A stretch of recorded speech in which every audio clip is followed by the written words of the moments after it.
कोपरगाव तालुक्यातील अंजनापूर म्हसोबा वस्ती परिसरात आज शुक्रवार दिनांक 23 जानेवारी रोजी सकाळी 10 वाजेच्या सुमारास अपघात घडला। जवळके या ठिकाणी शाळेत जात असताना दोन शाळकरी विद्यार्थ्यांना 6 टायर कंटेनरने जोराची धडक दिली। या अपघातात गुरुत्व कैलास गाडे नामक विद्यार्थी गंभीर जखमी झाला होता। उपचारादरम्यान त्याचा दुर्दैवी मृत्यू झाला असल्याने परिसरात हळहळ व्यक्त होत आहे। या घटनेनंतर परिसरात तीव्र संतापाचे वातावरण निर्माण झाले आहे। अपघात गंभीर स्वरूपाचा असल्याने समस्त ग्रामस्थांनी घटनास्थळी रास्ता रोको आंदोलन केले।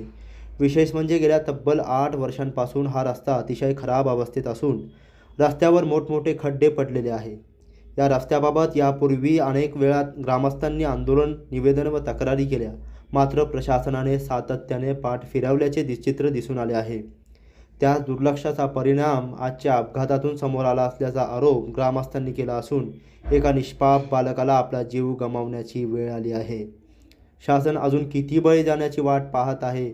रस्त्याची दुरुस्ती कधी होणार? असे अनेक प्रश्न ग्रामस्थांमधून उपस्थित होत आहे।